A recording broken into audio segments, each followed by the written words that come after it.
So as you can see from the title of the chapter, we're going to be talking about liquids and solids. So liquids and solids are collectively known as condensed states, so means not gases. And so we're going to talk about intermolecular forces. So before we can talk about intermolecular forces, we need to talk about intramolecular forces. So this is two little letters that make a big difference and mean different things. So intramolecular forces mean within the molecule. So we primarily call these bonds and or larger charges. So, you know, like a positive, negative attraction, like an ionic bond versus a covalent bond where things are shared. And they cover a much shorter distance because they're within a molecule. And so they're shorter distances, and therefore they're going to have a stronger force. Now, intermolecular forces, which is what we're going to be talking about for the remainder of the chapter, has to do with interactions that are actually between different molecules. Different molecules of the same substance, how they interact with each other, as well as molecules of different substances and how they may or may not interact based on their forces.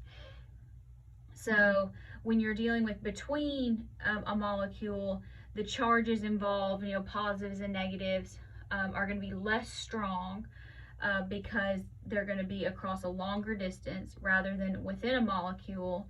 They're going to be further to between a molecule, and so larger distances, which means their force of attraction or force of repulsion is going to be weaker. So the first one we're going to talk about is called a dispersion,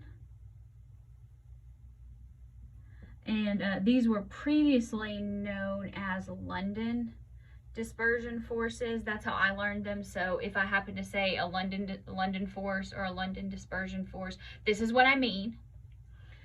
And what that happens, all molecules do have dispersion forces.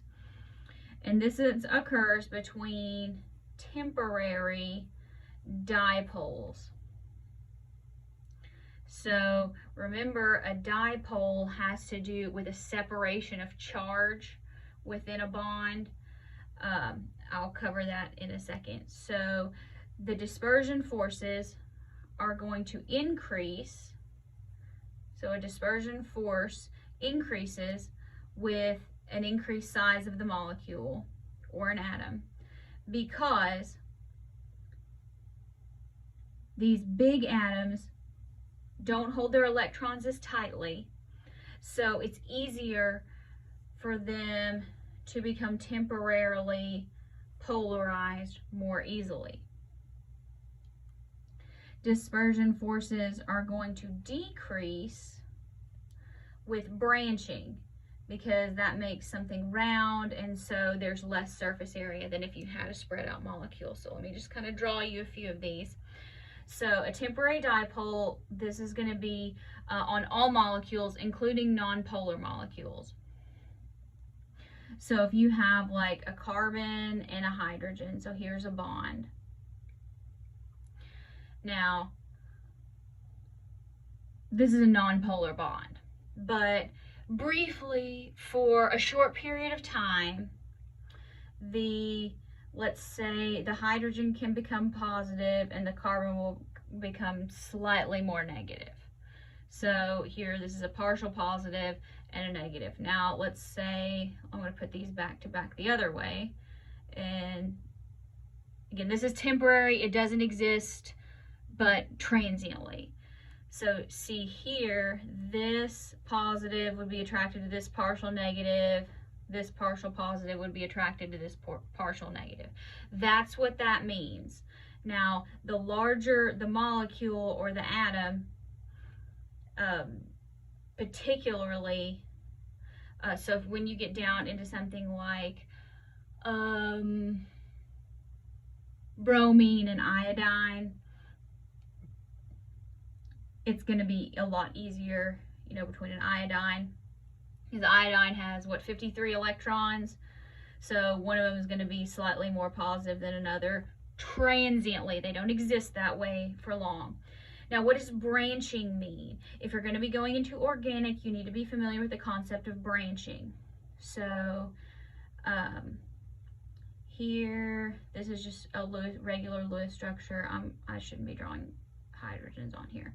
But normally, you know, when you start drawing organic molecules, you're going to draw all your carbons lined up in a row. Well, some of them are going to branch. And so when, instead of being all in a row there, they're gonna make a fork. And so when they do that, the molecules are gonna form more of a circle rather than just a straight line. So there's less surface area for this attraction to occur. Now, a dipole-dipole interaction. This is where you're going to have a force that occurs between partial charges on adjacent polar molecules.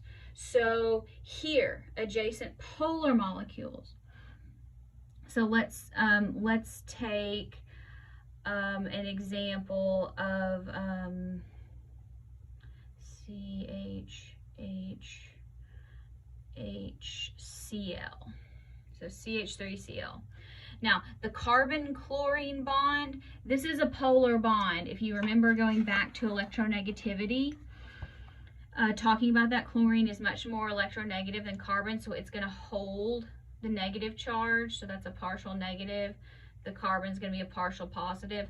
Unlike this up here, this is not transient, this is permanent, and so it's called a dipole, not a temporary one. So a polar molecule, if you remember me talking about Lewis structure, saying like it has a top, you can always find it. So now if I were to draw another one, which I don't have room to do, the partial negative on an adjacent molecule, so remember adjacent, not within the same molecule, so if another one of these came up, the chlorine is going to be attracted to the carbon, and the carbon is going to be attracted to the chlorine. So here, let me try to draw it. Carbon, chlorine, H, H, H. Okay, so here, there's the negative, there's the positive, there's the attraction. I'm not a good artist, but anyway. Now, hydrogen bonding is a type of intermolecular force. It is actually not a bond. We call it hydrogen bonding, but we shouldn't. What it is the attraction of hydrogen, obviously. Hydrogen bound to a highly electronegative fluorine, oxygen, or nitrogen atom.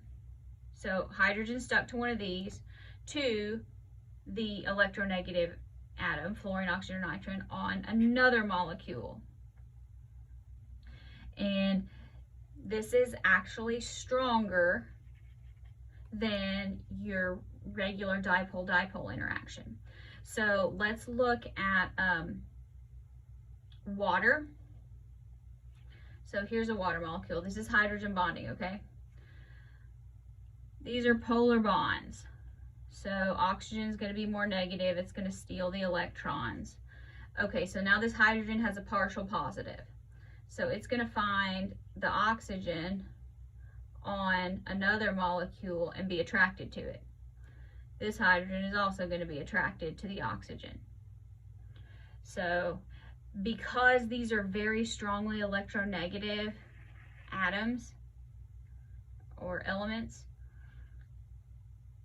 you're going to create a stronger dipole, and hydrogen is very weak as far as how it wants to attract electrons. It basically throws them off to become positive. So these are going to be stronger than this dipole force. And then the last one we're going to talk about, these are called ion dipole forces, and this is one that is between an ion and a polar compound. So like when you are in, when you're in solution, so let's say we have a solution, so we have an aqueous solution of sodium and chlorine. So sodium in solution is positive, chlorine's negative. It's going to break apart. And so our solvent here is going to be water. Okay, so now remember the oxygen is a little bit negative, and so it's going to be attracted to this sodium. Sodium is the ion here. So here, this would be the ion. And this one here would be the dipole. Now the chlorine is negative, so it's going to be attracted to the hydrogen. These are very strong. As far as intermolecular forces, this is as strong as they come. So these are strong, then hydrogen bonds, then dipole-dipole, then intermolecular, or then London dispersion. So dispersion forces are in every molecule, including nonpolar molecules. You have to be polar to get these. Your polar bonds have to have fluorine, oxygen, or nitrogen to be a hydrogen bond, which is not really a bond. And then you have to have a polar compound and an ion to have an ion dipole.